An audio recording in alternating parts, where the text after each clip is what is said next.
Yeah, I wrote that about a year and a half ago, and it was basically a song about even though she feels like she's right all the time, I'll nod my head and say, yes, you're right, but I'm right. So it's kind of what that song is about.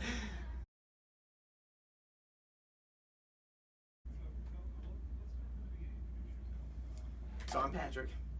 And I'm Caitlin Gavigan. You could say it. Oh, Patrick Downey, I guess. And yeah, so we're both from Torrington. I actually was born in Texas. She was born in Tennessee. Did I get that right? I was born in Bristol. No. Oh yeah, you were in Connecticut. I'm sorry. We both lived in. This is bad. You know, like, this we is learn terrible. something every day about each other. Yeah, Yes, yeah. we're dating. She forgot my birthday the other day. She thought it was like the 17th, and it's the 18th of December. Someone had to tell me that it was a week before Christmas, literally 7 days. His birthday's December 18th. Now I will never forget. But I'm.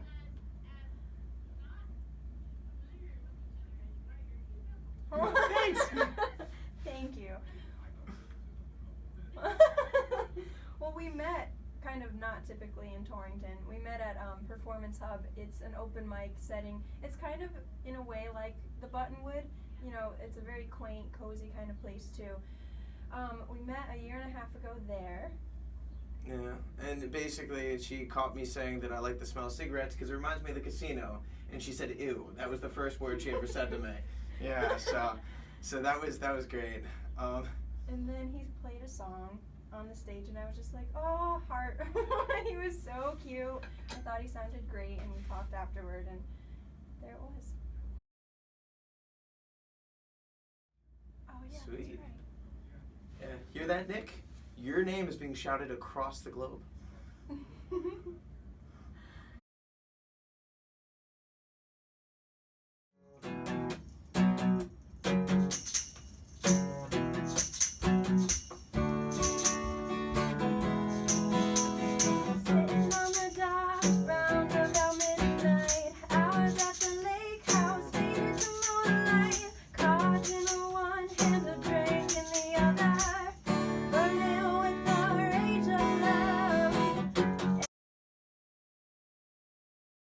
Hit like a slight wrong chord or something. She kind of smiles and she shakes her head like we've gone over this a billion times. What's wrong with you? But I still love you.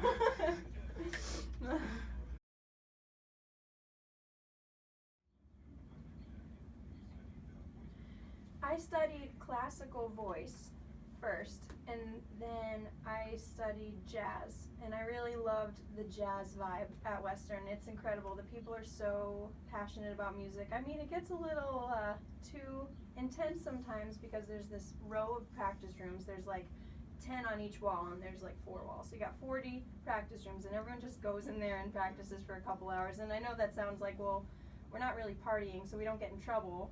We're good musicians who practice on our instruments, but it created a lot of discipline in me. Like, what did I want to do with my music? And I had some great professors teach me, theory and how to improvise. So I graduated with my music ed degree, and I teach in Watertown right now, a 3rd through 5th grade group of kids. Yeah, they're a lot of fun. Keep me on my toes. Tell me you're perfect in your paradise. How come when I know that the timing is right? Send me your postcard with your beautiful lies. Send me a letter with a picture inside. Tell me you're perfect in your paradise. How come we know that the timing is right? Send me your postcard with your beautiful, with your beautiful lies, beautiful eyes, your eyes, beautiful eyes, your beautiful eyes, beautiful eyes, your eyes, beautiful eyes, beautiful eyes, beautiful eyes, your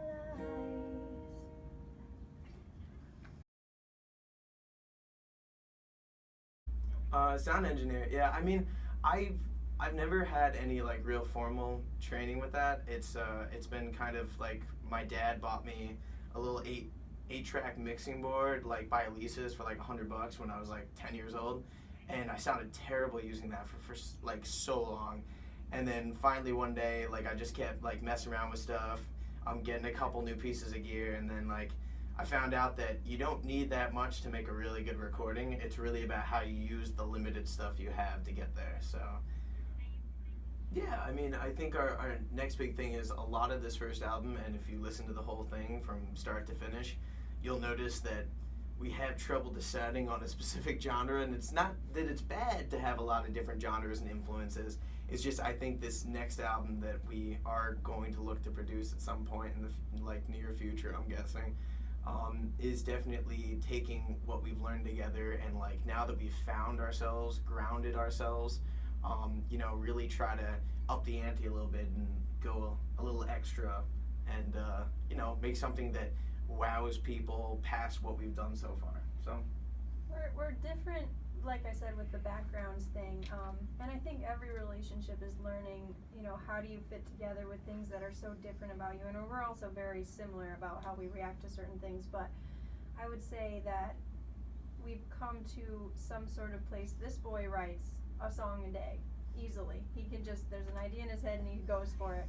And for me, I kind of joke about it. I think I'm saying this right, but for the Beatles, was it John Lennon wrote the more sad, depressing, and Paul McCartney wrote the more happy, or do I have them confused? So I've been the writer who like writes super emotionally, just like bleed into every song, and he writes like totally upbeat, catchy, like jingle. Well, not just jingles, but also pop, right? Things that could be like in your head for days. when I show people my electro stuff, they go, "Wait, where did that come from? Like we just heard the other album." So you know, it's a constant blend. Like, what do we feel about this song, and how can it be like part you and part me?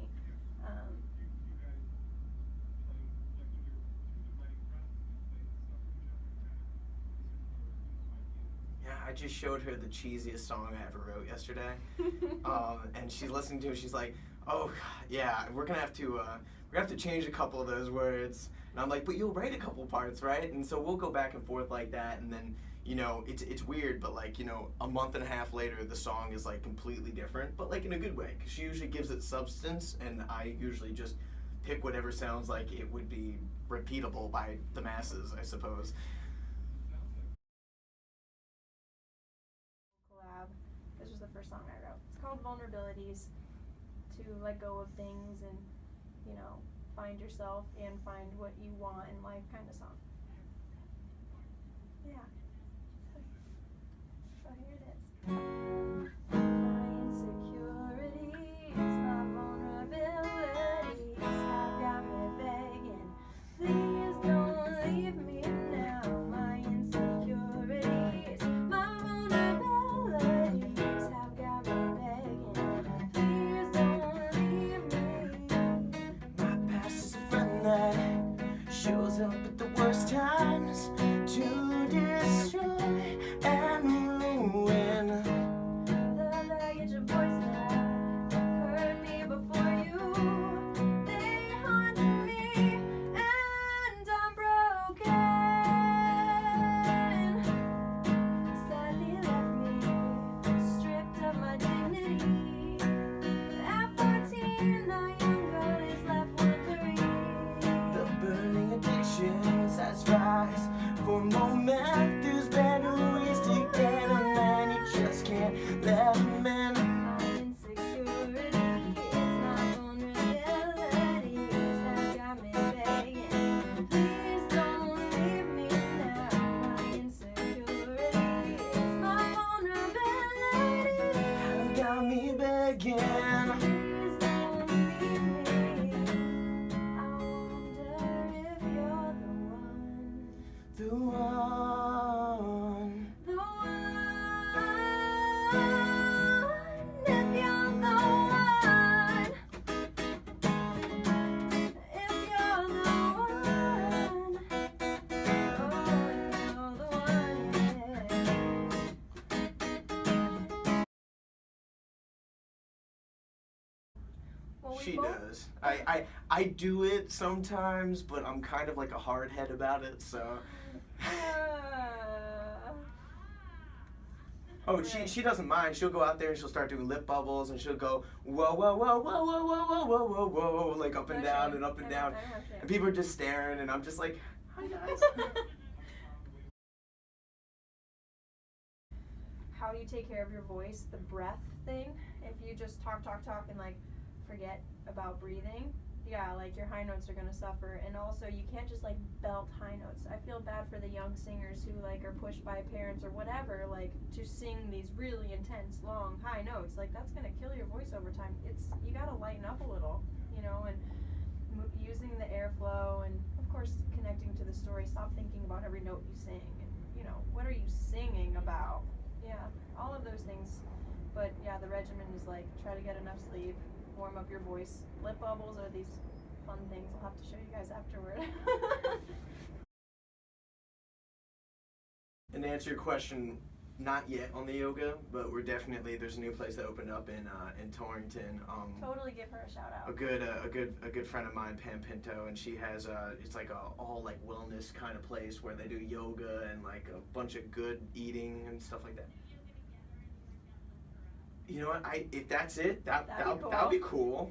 I'll be really tired. I might not get out of bed for the work the next day, but I do yoga with my students in music class because sometimes they're just bing, bing, bing bouncing off the walls.